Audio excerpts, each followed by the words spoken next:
So a few weeks ago, I showed you what I think is probably one of the best value cassettes that you can get right now. I've been running it on this bike for the last few months, and it's this thing. It's from a company called ZTTO. It's a monoblock steel cassette. So this whole thing is basically hollow. It's milled out from a single block of steel, so it's nice and lightweight and really durable. Plus the shifting is great too. It weighs just over 200 grams, very similar in weight actually to the equivalent Shimano Dura-ACE cassette. But the cost, I mean, I got it on AliExpress.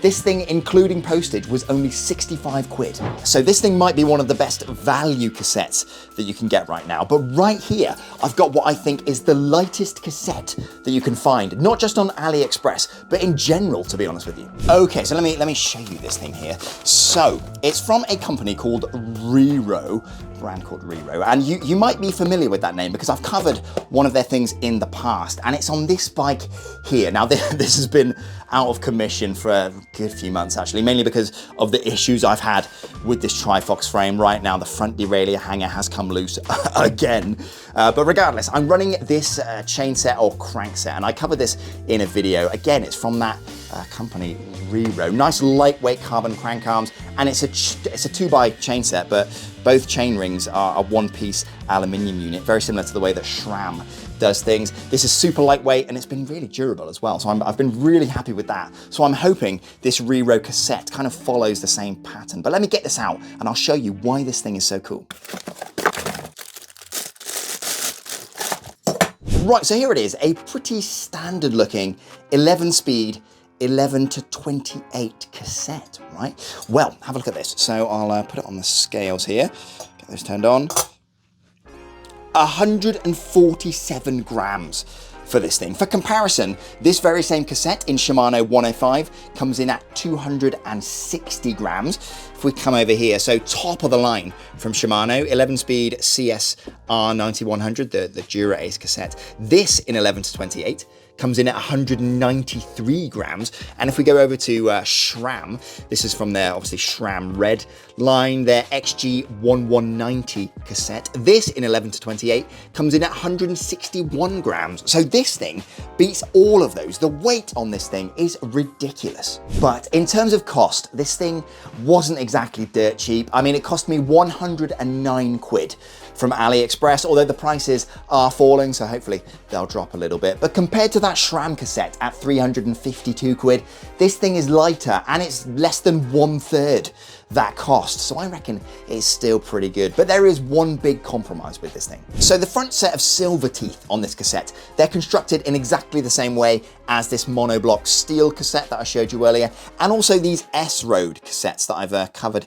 in a couple of videos. So hopefully you can see, yeah, they're all milled out from a single block of steel. It's nice and hollow in there, but to save the maximum amount of weight and to get it down to 147 grams, yeah, the largest two sprockets on the back here, they're machined out of aluminium, which is great for weight saving, not so amazing for durability. Now, using aluminium on a cassette might sound like a dreadful idea, but I've used something very similar to this in the past actually, and I've had a couple of these cassettes. So this one I showed off quite recently. It's got bad skips on it because it's knackered and it's worn out, but it's made by ZTTO, same company that make this steel monoblock cassette. And if I turn it over, in this case, the largest 5 sprockets on this cassette are machined out of aluminium to save weight, hence that weird design on the back. Now, these are a lot cheaper than this cassette here, but the reason being the steel sprockets that are there are the standard stacked steel plates. So yeah, they're a lot heavier than this monoblock design, hence the reason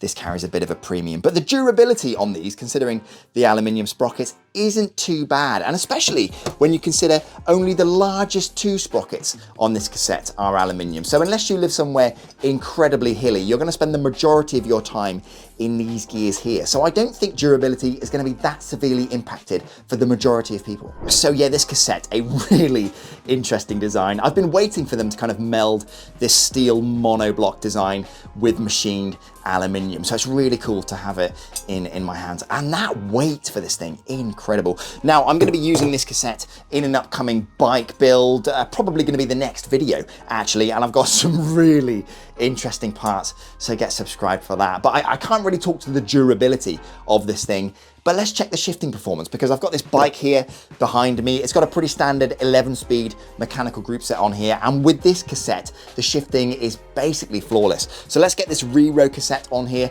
and check if the shifting also holds up. So I've been playing around with it the last few minutes, and the shifting is pretty good. You can see nice and consistent on the way down, one at a time, not much skipping, and the way back up, pretty good as well. I will say, I don't think it's quite as good as that ZTTO monoblock cassette that I've just taken off. The shifts aren't quite as snappy or precise, but the shifting is pretty good, as you can see. The real test though is going to be on the road. This is obviously, I've literally just put this on the bike. So, you know, when you're out on the road, things are a lot more challenging. So we'll have to wait and see. But yeah, seemingly good first impressions, but I will have to keep you updated. So yeah, really interesting cassette. I think with a bit more tweaking, I can definitely get the shifting dialed in and get that a bit more precise. But still incredible really that you can get a cassette like this that weighs so little from AliExpress. Yeah, a little bit bonkers. Anyway, like I said, it's going on the next bike build, so get subscribed for that, and I will see you in the next one. Ciao. It's the bonus clip time. So on that durability front, I'm just finishing up with the edit here behind me, but I did a bit of Googling around this cassette, and I noticed this post on the forum Chinatown. Now, for those that don't know, Chinatown it's a great resource to get a bit more information on a lot of these cheaper Chinese bike parts. And this particular person, they've had an issue with this Riro cassette. So the cassette's been great and lightweight, but after no more than 100 miles of riding, I noticed a tooth was sheared off. So look at this. So on the aluminium sprockets here, on this lower one, both of these teeth have just sheared right off. So yeah, clearly there could be some issues with durability on the aluminium part of this cassette. I will say I've never had an issue like that on any of the aluminium cassettes that I've personally bought from AliExpress, but maybe this Riro one has an issue with the tempering of the aluminium or something like that. But either way, I definitely can't sign this cassette off until I've put some decent mileage on it. So yeah, I guess we'll see. But before you go, I did want to kind of pick your brains